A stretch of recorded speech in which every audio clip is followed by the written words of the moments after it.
Entonces, diga conmigo, esta es mi Biblia, la palabra de Dios. Yo soy lo que en Cristo dice que soy. Yo tengo lo que en Cristo dice que tengo. Puedo hacer lo que en Cristo dice que puedo hacer. Hoy escucharé la palabra de Dios.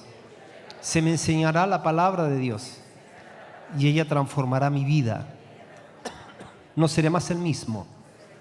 Mi mente está receptiva, mi corazón está dispuesto. No seré jamás el mismo.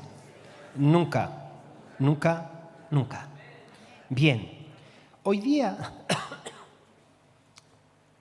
tengo en mi corazón compartir un tema que comencé hace unas semanas atrás que tiene que ver con forjados.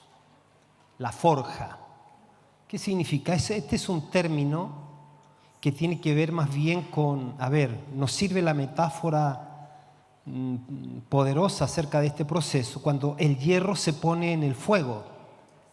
Entonces el fuego lo quema y lo penetra, lo invade, lo penetra, de modo que ahora el hierro está en el fuego y el fuego en el hierro. Entonces si tú acercas una hoja de papel al hierro encendido, entonces decimos que la hoja, de hecho, se enciende porque el hierro lleva fuego. Y en la aplicación es que nosotros somos el hierro y Cristo es el fuego.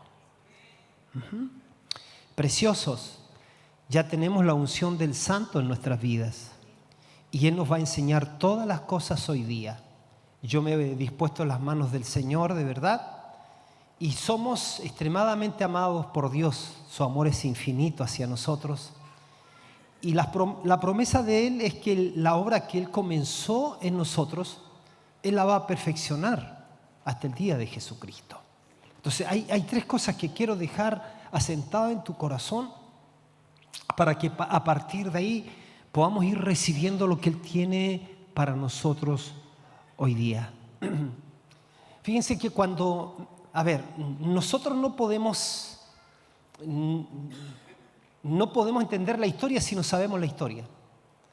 Nosotros no podemos entender el mensaje pleno y la intención de Dios si no sabemos lo que se llama el propósito eterno de Dios, que quiere decir lo que hubo en el corazón de Dios antes de crear todas las cosas. ¿Por qué Dios creó lo que creó? ¿Qué había en el corazón de Dios? ¿Cuál fue la motivación? ¿Cuál fue el motivo de su acción? La respuesta a esas preguntas se le llama el propósito eterno de Dios. Yo sabía muy poco del propósito eterno de Dios. Me recuerdo hablando con el que fue mi mentor por años, Rubén Rodríguez. Yo era un pastor metodista que llevaba 2 años en la ciudad de Calama. Nuestro hijo mayor era el único que teníamos. Yo tenía mucha hambre de aprender. Yo vivía en la ciudad de Calama y tenía que atender en un pequeño campamento que se llamaba Chuquicamata. Ahí teníamos la congregación. Entonces en la semana yo tenía tanta necesidad de juntarme con alguien que el conserje que trabajaba en las dependencias de la iglesia metodista yo lo invitaba a la reunión y me decía, no, si yo voy a una parte. Le digo, ¿dónde? Y él me dice, yo tengo un amigo y que en realidad es nuestro pastor, pero nosotros no le decimos pastor, se llama Rubén, dice. Ah, ya. Y bueno, nos juntamos los discípulos.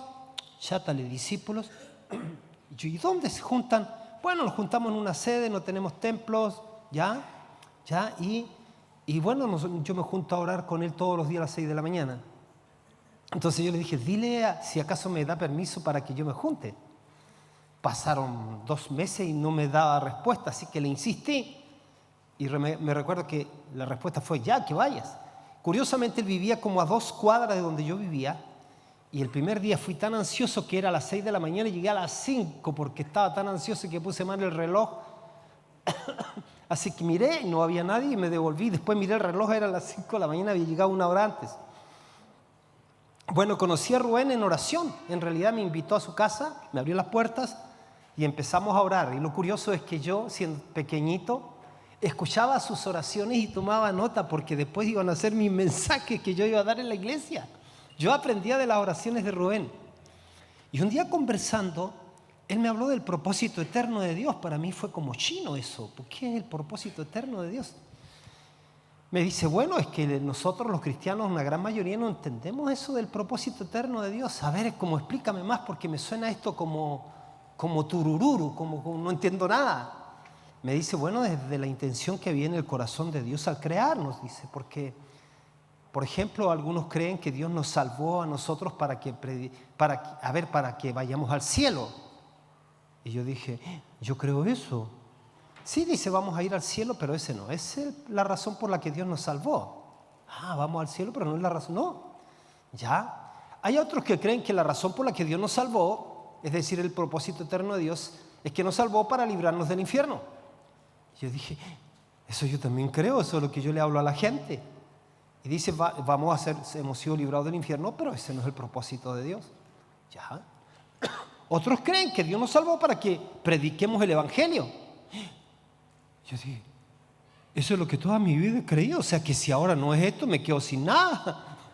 Me quedo sin evangelio, me quedo sin nada. Y dice, sí, nosotros tenemos que compartir el evangelio. Pero esa no es la razón por la que Dios nos salvó.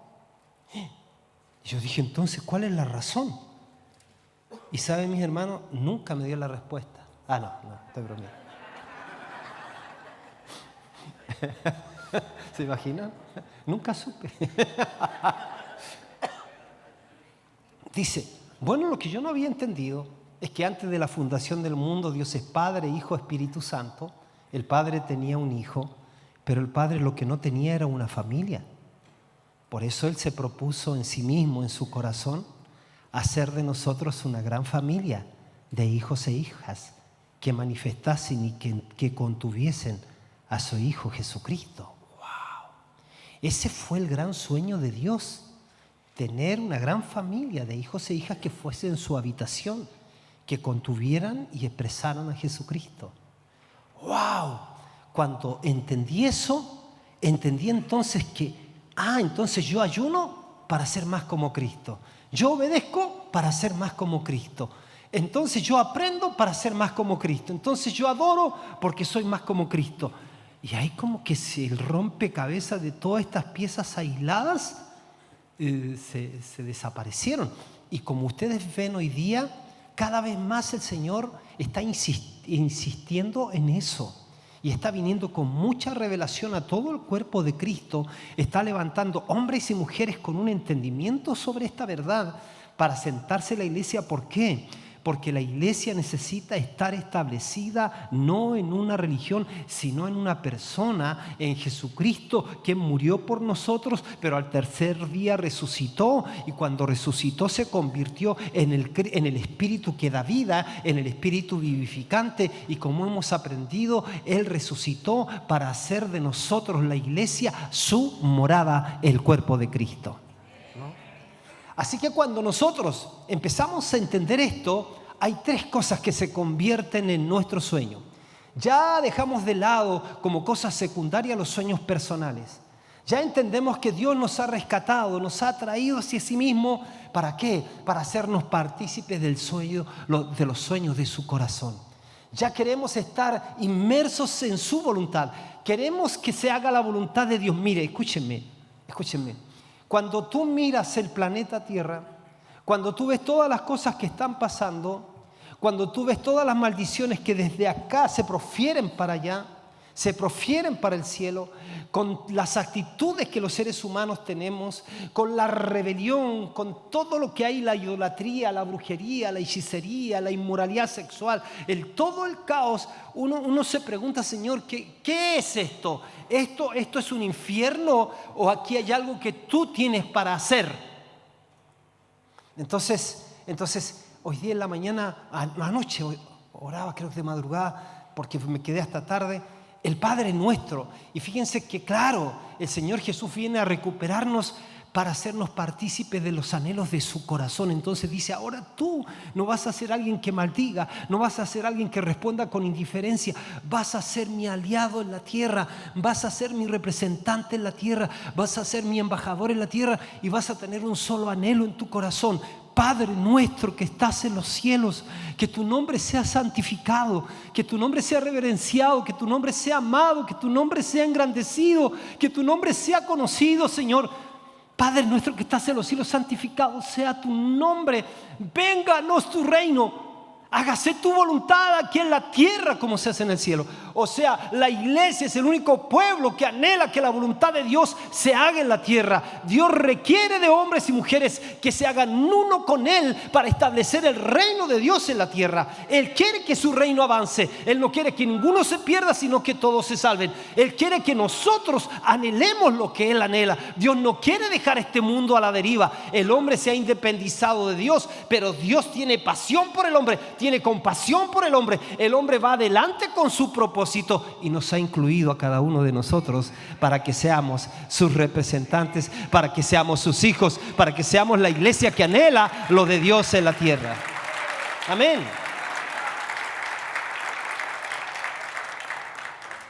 Ahora bien, 3 cosas rápidas, sí, téngale su corazón. Hay 3 cosas que tienen que palpitar en nosotros cada día. Apenas abro mis ojos, Señor, sé que este día, que cuenta con 24 horas, es un día de oportunidad que tengo para que Cristo sea forjado en mí.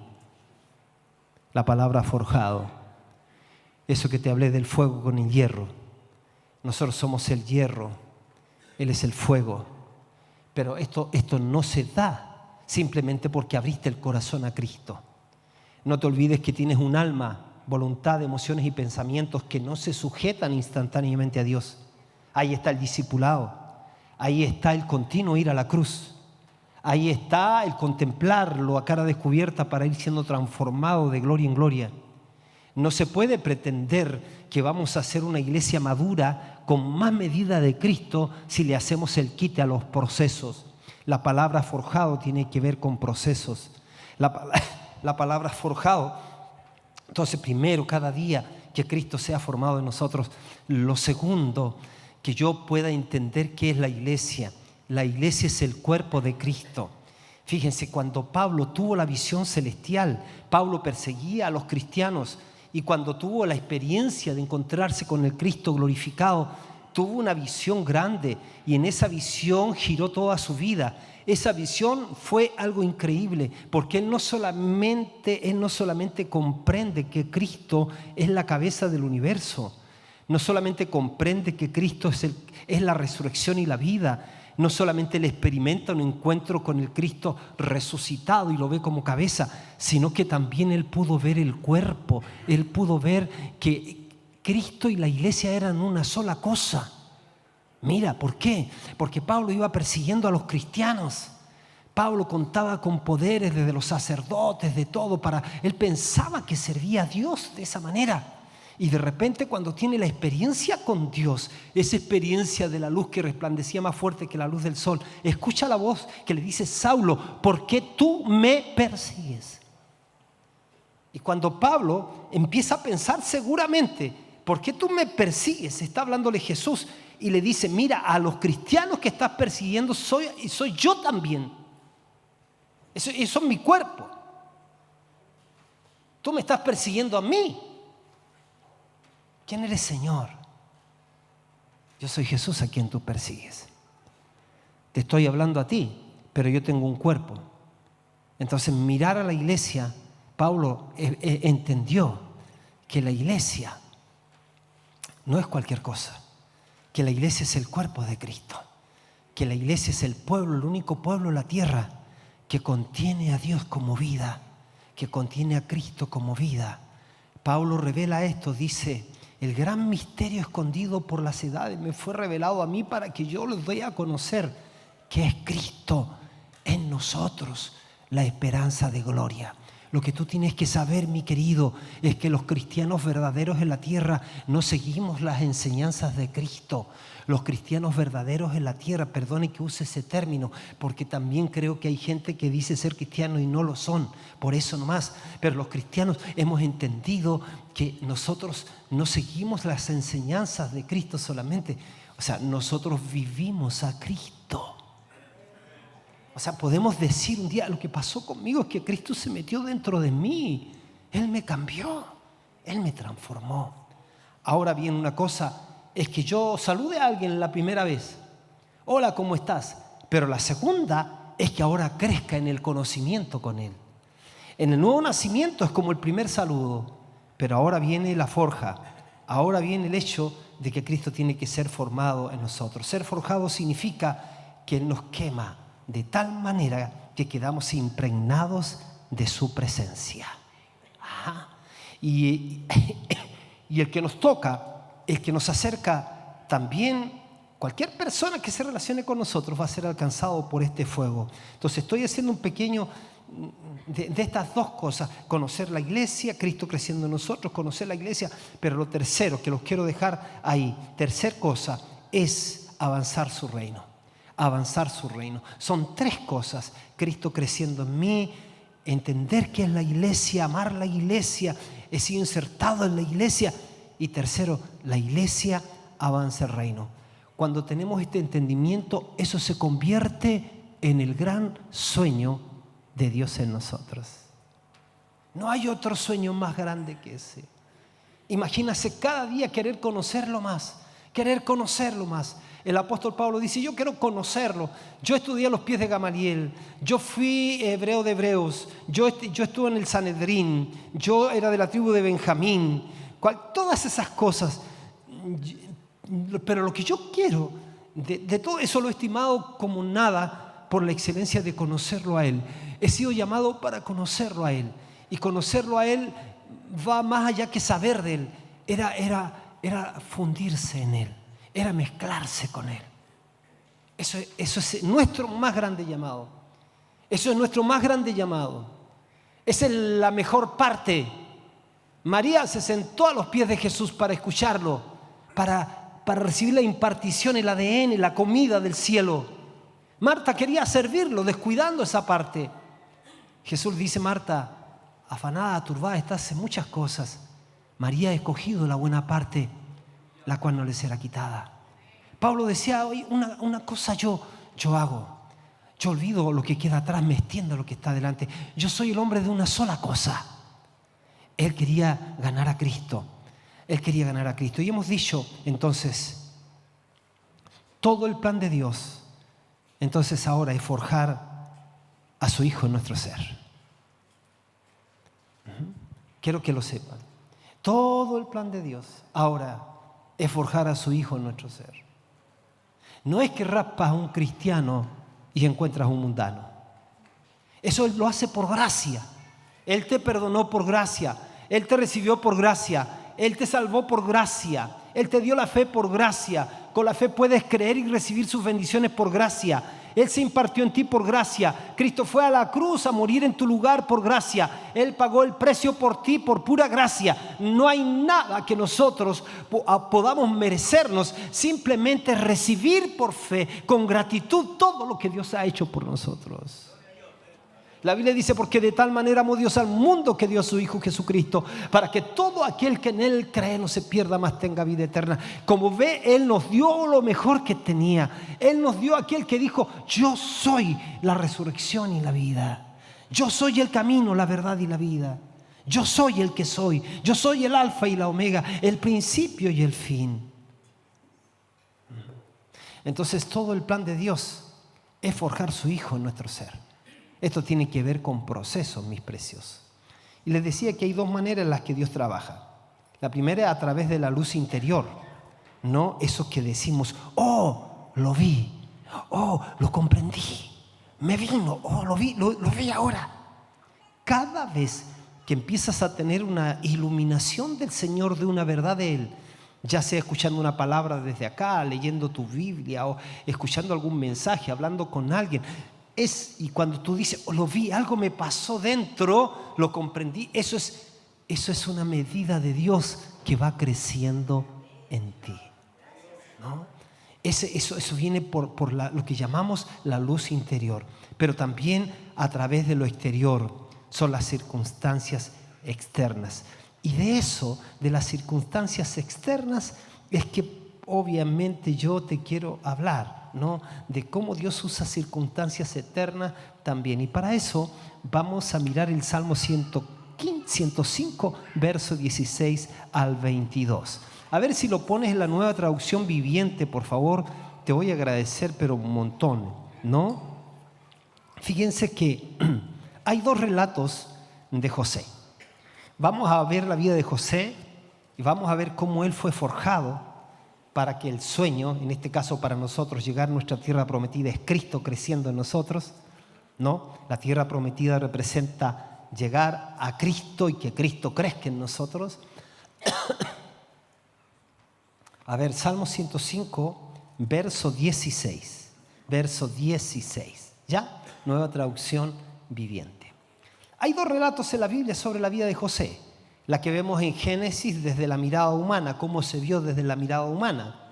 Lo que hicieron sus hermanos con José, la experiencia, el sueño que tuvo José, etc. Pero también hay un relato en el libro de los Salmos que es desde la mirada de Dios. Dice el relato que Dios mandó hambre a la tierra de Canaán. Todos digan conmigo Canaán. Canaán.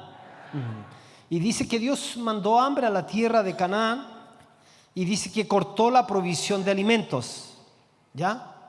Luego dice, luego envió a un hombre, ¿cierto? Luego envió a un hombre a Egipto delante de ellos. ¿Quién era él? Ese hombre, a José. Dice que fue vendido como esclavo. Siga, por favor. Fue vendido como esclavo. Le lastimaron los pies con grilletes. Y en el cuello le pusieron un collar de hierro.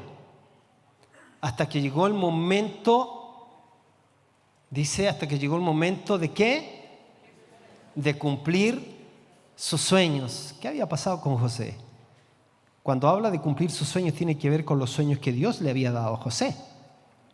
Llegó el momento de cumplir esos sueños. Diga conmigo sueños. Dice, hasta que llegó el momento de cumplir sus sueños. Entonces el Señor dice que hizo algo más. El Señor puso, ¿cierto?, a prueba, ¿qué cosa? El carácter de José. Ajá. A ver, ¿qué más dice? Entonces Faraón mandó a buscarlo y le puso en libertad, dice. El gobernante de la nación le abrió la puerta de la cárcel. José quedó a cargo de toda la casa del rey y llegó a ser el administrador de todas sus posesiones.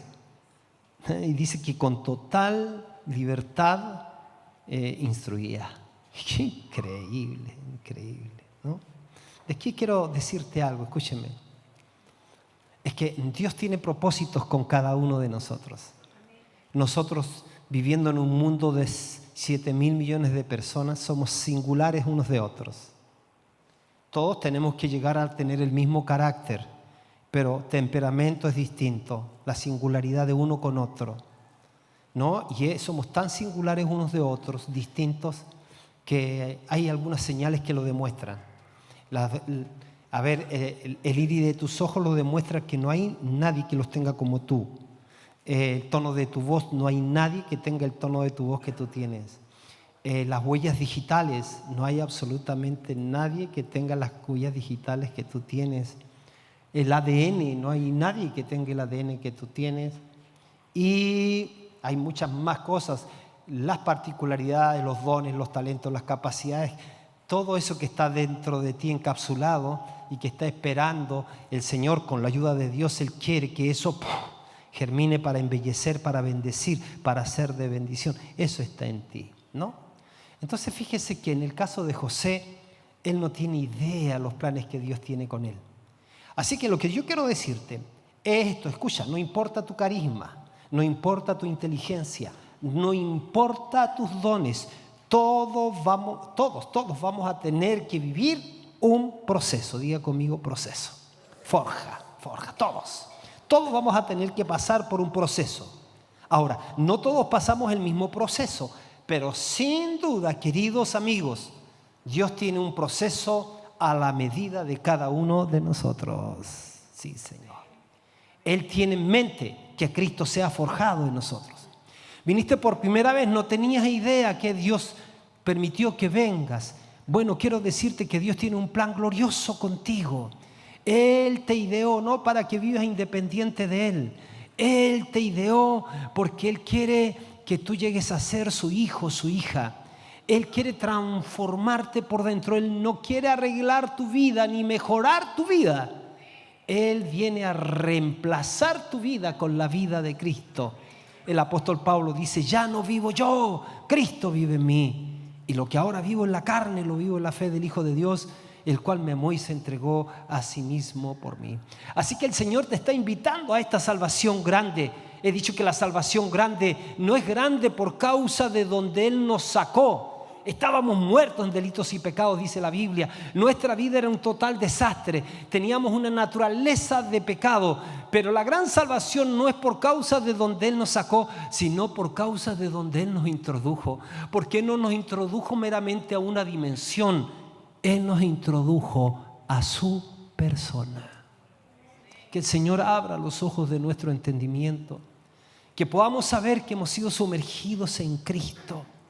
Y que Él es glorioso, que Él es maravilloso, que Él es magnífico, que Él es alto, que Él es excelso, que Él es sublime. Y que conociéndolo a Él vamos a conocer al Padre. El Espíritu Santo trabaja para revelarnos al Hijo, pero el Hijo está ahí para revelarnos al Padre. Y el Padre también nos revela al Hijo. Y esto es maravilloso. Así que no todos pasamos, para que lleguemos a ese nivel de crecimiento, no todos pasamos el mismo proceso. Pero proceso no lo puedes dejar de lado. Sin duda, Dios tiene un proceso a la medida de cada uno de nosotros. Y cuando uno ve la vida de José, uno puede ver claramente el proceso de su vida, ¿no? Ahora, fíjense que es interesante porque en Génesis 37 Dios le da un sueño a José. ¿Ya? Sígame que en esto, por favor. Dios le da un sueño a José. Dios le da sueños. Dios le dio, pero no, mira, le da un sueño a José, pero no le mostró el proceso. Es interesante, porque este patrón parece repetirse también en nuestra vida. Quiero que lo escuches. Dios te da un sueño, pero no te muestra el proceso. Dios nos da un destino, pero no siempre nos muestra cómo va a ser el camino, ¿no? Cómo va a ser el viaje. Y yo creo entender un poquito por la razón por la que Dios no nos muestra todo, ¿no? Porque imagínate que lo hubiese mostrado a José, que luego del sueño venía la traición de sus hermanos, la cisterna. Imagínate que después de que le da el sueño, Dios le mostrara a José que una vez echado a la cisterna lo iban a despojar de todo, lo iban a pasar por muerto, iba a ser vendido a los madianitas, después iba a llegar a la casa de Potifar, iba a tener problemas con doña Potififa, ¿cierto? Lo iban a acusar de acoso sexual, cuando lo tomaron preso le dieron galletitas Tritón y le dijeron, ¿quieres un cafecito y confiesa? ¿Usted cree que fue eso? El pobre va a dar a la cárcel pero dice que ese es un proceso. Si Dios le hubiese mostrado la esclavitud, ¿cierto? Vuelvo a decir la casa de Potifar. Si Dios le hubiese mostrado la prisión injusta que tuvo que vivir, si Dios le hubiese mostrado el proceso, José le hubiera dicho, Señor, gracias, pero que paso, en esta ocasión paso, ¿eh? Hay mucha gente entre nosotros, no sé si mucha, pero que por menos dice paso, ¿no? Por menos dice paso. Pero me gusta el sueño, pero no me gusta vivir el proceso. ¿Te parece conocida esa frase? Me gusta el sueño, pero no quiero vivir el proceso. Entonces, pero yo quiero decirte, mi precioso, mi preciosa, que sin procesos no hay sueños. Vuelvo a decírtelos. Sin proceso no hay cumplimiento del sueño. Sin proceso no hay forja de Cristo en nosotros. Tan importante como abrazar sueño es abrazar tu proceso, porque sin proceso no hay sueño. Y quizás, a ver, si Dios te hubiese mostrado desde el comienzo, cuando entregaste la vida a Cristo, lo que te esperaba, capaz que hubiese dicho, ¿sí o no? Y sabes que yo he entendido que la vida, ¿cierto? He entendido en la vida, por la vida y los años, que tan importante como abrazar tu sueño es abrazar tu proceso. Alguien dijo una vez, muchos quieren mi gloria, pero no quieren vivir mi historia. Ajá. Hoy en día, cuando se promueve tanto el ser el siervo de Dios y hay gente, yo quiero ser el próximo siervo de Dios, ¿sabes qué? Yo lo que quiero ser es como Cristo nomás. Y yo ocupar, y que eso es maravilloso, y ocupar el lugar que Dios quiera conmigo, y eso debería ser también contigo. Pero ¿sabes qué? Cuando el Señor se ha revelado en nuestro corazón, Él es nuestra más alta estima. Él es nuestro ser mayor, lo superior. No puede haber algo más grande que eso. Lo que pasa con nosotros es que a veces tomamos la gotita del océano y creemos que eso es el océano. Escúchame, nunca vamos a tener experiencias terminales con Dios. Siempre va a haber algo más. ¿Se acuerdan? El amigo de Roger contrató a un Sherpas para que le lleve lo más cerca del monte Everest. Lo más cerca, quería verlo. Y dice que después de haber caminado con el Sherpa, el amigo de Roger, y dice que pasaron un lugar de mucha nieblina que no se veían casi, y luego de pasar, el amigo Roger queda pero impresionadísimo. Dice que ve la montaña, ¡wow! Dice así, ¿no? No, estaba loco mirándola. Y el Sherpa que estaba al lado de él le toca y le dice, amigo, no es esa.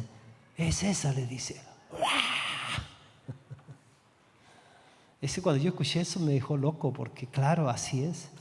Nunca vamos a tener experiencias terminales con Dios.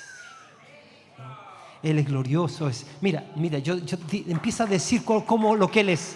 Dile, eres grande, a ver, usa tus palabras. Eres maravilloso, Señor. Eres sublime, Señor. Eres alto, Señor. A ver, ¿cuántas palabras tienes para definirlo? ¿Cuántas palabras tienes en tu corazón? A ver, repite. Di tus palabras. Dile al Señor qué es para ti. A ver, quiero escucharlo. ¿Ya? ¿Qué más? A ver, dale. Abre tu boca. A ver, ¿qué más? Ve que necesitamos, como ojalá, ser amigos de Gabriela Mistral, que nos dé más acervo, ¿no? Ve que nos falta, ¿se da cuenta? Una vez el pastor Rubén nos dijo a nosotros, muchachos, vamos a ayunar de todas las palabras conocidas que le damos a Dios y encontremos unas nuevas. Y yo lo único que sabía era gloria a Dios, aleluya, gracias Señor, eres grande. ¿Y qué más? ¿Ve? ¿Ya?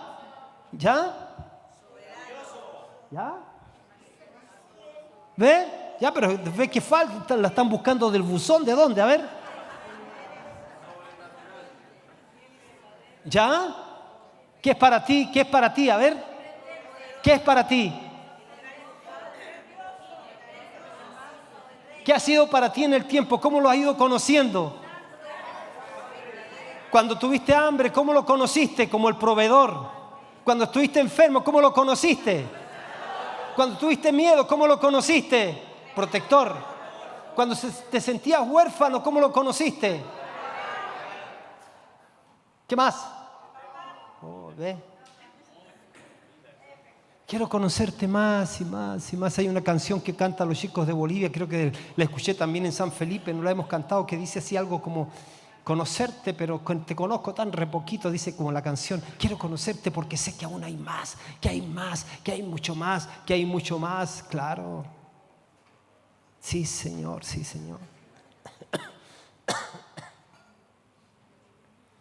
Fíjese que el Salmo 115, 16 dice lo siguiente. Escúcheme, por favor.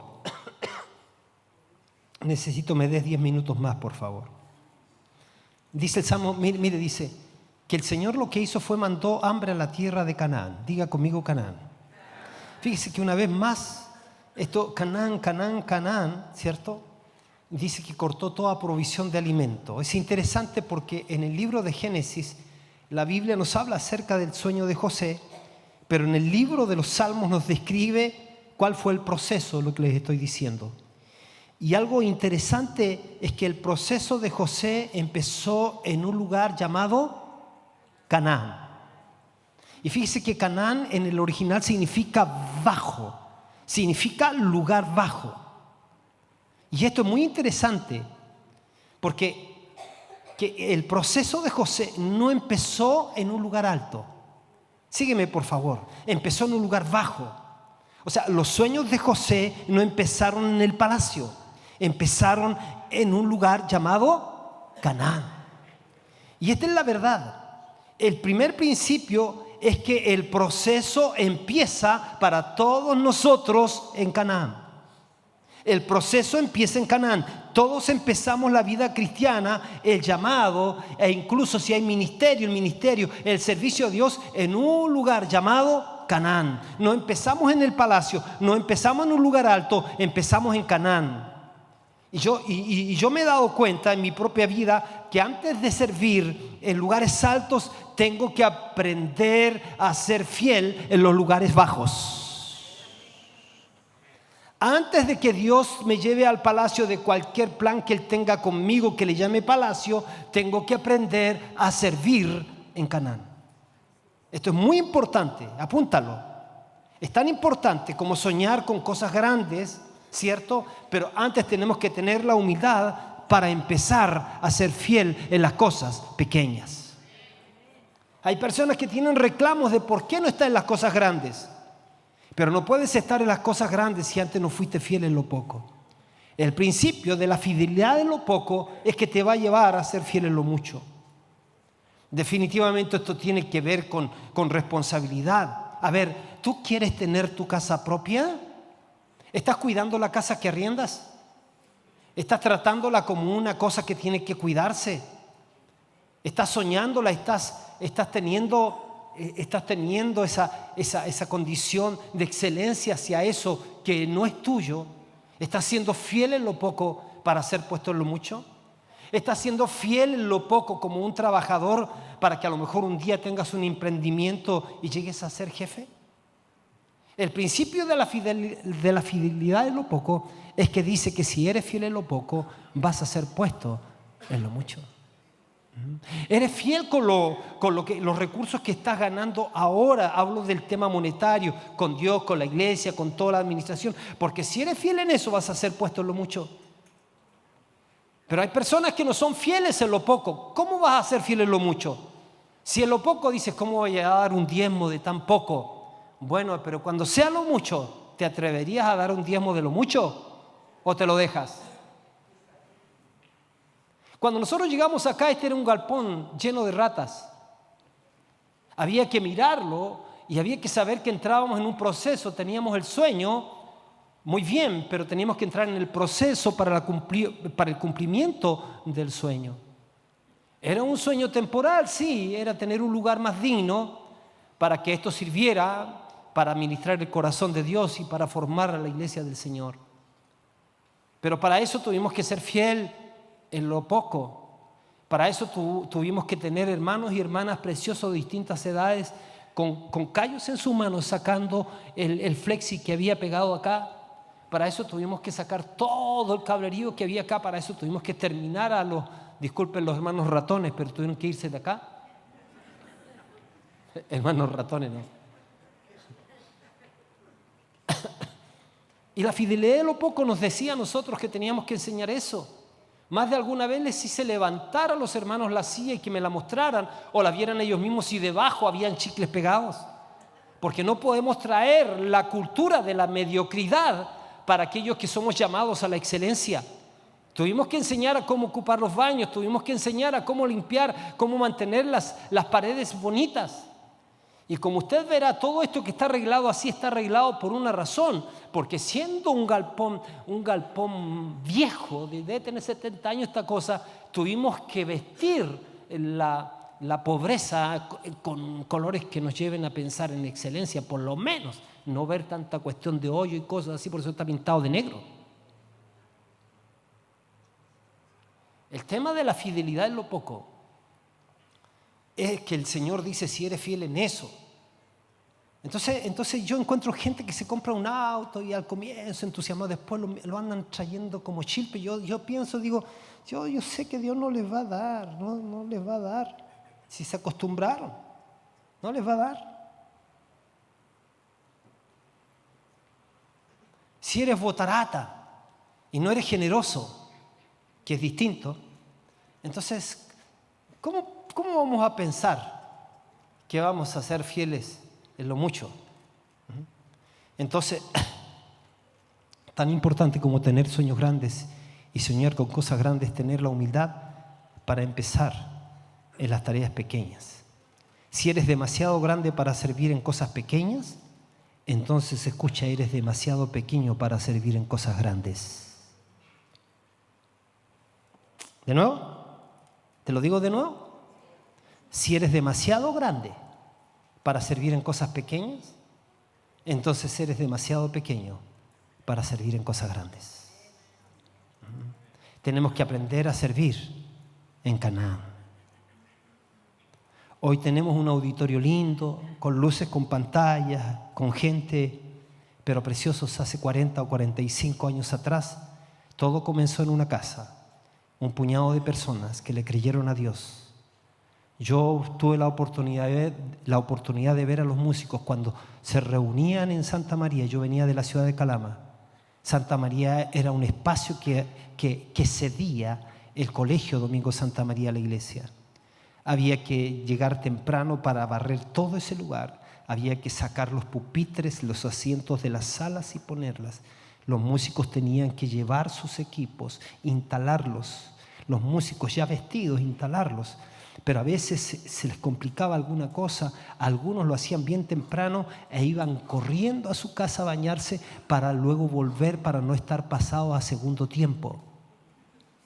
Hacíamos el culto glorioso, pero después de eso, cuando el estadio está vacío, la multitud a casa va, las luces se apagan y el sonido ya no está. Entonces los que se quedaban eran los musiquitos, los servidores, los del flete, preguntándose, ¿por qué lo hago? ¿Cuál será el motivo de mi corazón? ¿Por qué me esfuerzo? Y es por ti.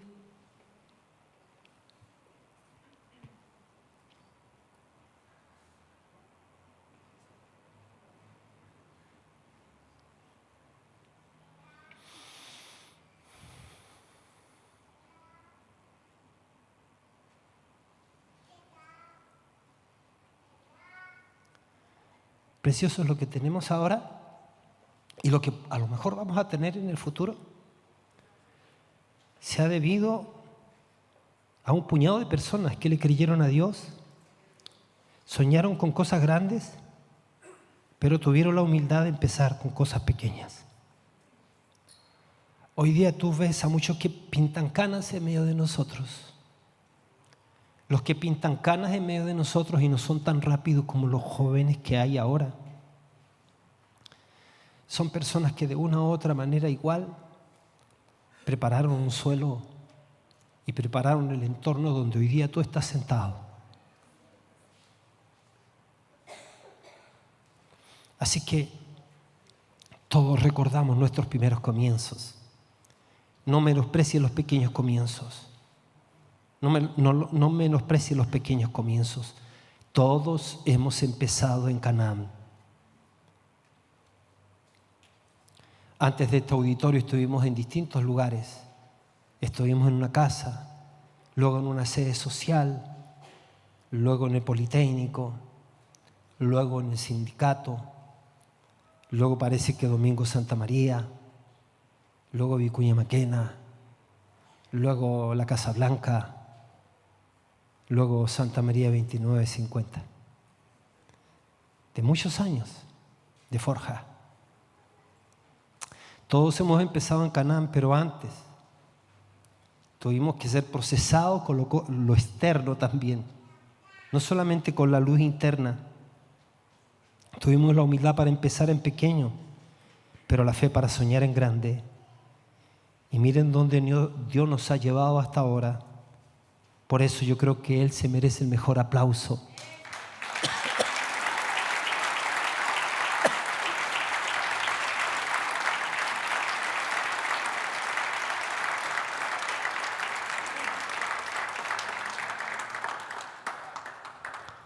El proceso entonces comienza ¿dónde? En Caná. Pero dije que necesitaba 10 minutos y termino. Mira lo que dice el verso 19 aquí. Verso 19. Dice, hasta que llegó el momento de cumplir sus sueños. Y el Señor dice, hasta que llegó el momento de cumplir sus sueños. Sueños. Hacer de los sueños de Dios nuestros sueños. Quiero yo profetizar sobre tu vida que va a llegar el momento que vas a haber cumplido tus sueños. Va a llegar el momento que vas a alcanzar las promesas que Dios te ha dado para tu vida. Yo quiero declararte en el nombre de Jesús que va a llegar el momento en que vas a entrar a tu tierra prometida. Dios te ha dado palabras a ti, vas a entrar a tu tierra prometida, pero antes de que llegues a ese momento, mira lo que la Biblia dice. Dice algo interesante. Él puso a prueba el carácter de José. Y esta es la parte que no nos gusta. Puso a prueba el carácter de José. Amén. O sea, Dios va a cumplir tus sueños. Pero tú vas a llegar al cumplimiento de tus sueños, por así decir, a la tierra prometida. Vas a alcanzar tus promesas, pero Dios te va a poner a prueba. Quiero que lo tengas en tu corazón. Quiero que sepas eso. El proceso viene para cambiarte. Escúchame, el proceso viene para cambiarte. Ese punto número 2. El proceso no cambia tus sueños, pero el proceso te va a cambiar a ti. El proceso no está diseñado para cambiar tus sueños, porque los sueños son los sueños de Dios y lo que sale de la boca de Dios se va a cumplir. Sin embargo, el proceso está diseñado para cambiarte a ti, porque tú no vienes como un producto terminado. Porque si tú no te dejas procesar, tienes 2 alternativas. Te haces obediente y en 11 jornadas puedes pasar a la próxima etapa, al próximo nivel, o puedes demorarte 40 años por tu desobediencia. Hay personas que se le va a pasar toda la vida viniendo a esta congregación y a otras sin cumplir procesos. ¿Por qué? Porque no han sido obedientes con Dios. Hay algo que nadie te lo puede endosar. Nadie puede endosarte la obediencia en tu corazón. Si Dios pone algo en tu corazón, porque Él estableció una condición, Él ya te habilitó para escucharlo. Él ya te habilitó para hablar con Él. Él ya te perdonó, Él ya te bendijo. Ahora tú tienes que ir en la búsqueda, porque Dios ama a los buscadores. Él es galardonador de aquellos que le buscan. Por eso, mis preciosos, algo que debemos entender es que un proceso no es el castigo de Dios. Un proceso es la preparación de Dios. Un proceso de Dios no es castigo de Dios para tu vida. Es la preparación de Dios para tu vida. Dios no quiere cambiar el sueño, pero Dios te tiene que cambiar a ti para que puedas cumplir el sueño. Sí, Señor. Sí, Señor. No hay nada más peligroso, porque este es el problema, queridos hermanos. El problema de nuestra generación es que hay gente que quiere tener crecimiento. Hay gente que quiere tener puestos, reconocimientos. Hay gente que quiere tener fama, dinero, éxito, pero no quiere tener carácter. Hay gente que quiere tener posición, pero no quiere tener carácter. No hay nada más peligroso que un líder en una posición, pero sin carácter. La Biblia dice que Salomón vio algo raro en la tierra. Vi esclavos de a caballo y príncipes que andaban de a pie sobre la tierra. Cuando los esclavos en la mente nos gobiernan, el pueblo sufre. Cuando alguien que no ha sido procesado por Dios ocupa un poder de autoridad, los demás sufren. Por eso, si hay algo que tienes que atesorar y verlo como una bendición, es que lo que estás pasando no es castigo, es proceso. Dios te quiere llevar a que tú seas procesado, un hombre, una mujer obediente, para que pueda ser fiel definitivamente y recibir lo próximo de Él que tienes que administrar y llevar adelante. Así que Dios lo que está haciendo en tu vida no es castigarte, te está preparando para que llegue el día en que puedas cumplir el propósito por el cual Dios te llamó. Él no va a desechar su propósito contigo. Mi Dios cumplirá su propósito en mí. Diga, mi Dios cumplirá, dígalo, mi Dios cumplirá su propósito en mí. Dios usó el proceso para formar el carácter de José, y Dios va a usar el proceso para formar tu carácter, para madurarte, para estirar tu fe. Sí, Señor. La buena noticia es esta. Sí, la buena noticia es que el proceso de Dios nunca te va a llevar a un lugar donde su gracia no te pueda sostener. Sí, Señor. Amén. El proceso de Dios nunca te va a llevar a un lugar donde su gracia no te pueda sustentar, no te pueda sostener. La gracia de Dios estuvo con José en el pozo. La gracia de Dios estuvo con José en la esclavitud. La gracia de Dios estuvo con José en la casa de Potifar. La gracia de Dios estuvo con José en la cárcel. Y la gracia de Dios te va a sostener a lo largo de tu proceso, mi hermana, mi hermano. Estés pasando lo que estés pasando, la gracia no te va a faltar, la gracia te va a sustentar. Él prometió estar contigo todos los días. Él no te va a dejar ni te va a desamparar. Cuando tú sientes que Él no está, es porque Él está más íntimamente contigo, porque Él prometió y Él es fiel a su palabra. Su gracia te va a sustentar.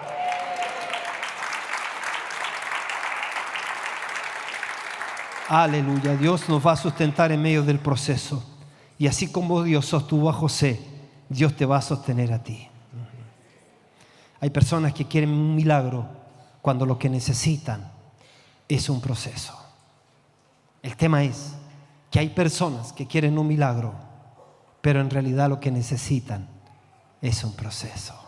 Sí, Señor, sí, Señor. Hubo 10 que recibieron un milagro, pero no entendieron. Hay uno solo que se conectó con el proceso y volvió para conectarse con lo eterno. Los otros se conformaron con un regalo temporal que tenía plazo de caducidad. Pero hay uno solo que se devolvió para conectarse con lo eterno. Cuando Dios hace un milagro, no es para que te quedes con el milagro, es para que te conectes con el eterno. Es para que lo ames cada día más. Y para que en algún momento podamos decir, Padre, hemos aprendido a vivir en la abundancia y hemos aprendido a vivir en la escasez. Todo lo puedo, ¿en quién? Todo lo puedo, pero ¿en quién? En Cristo.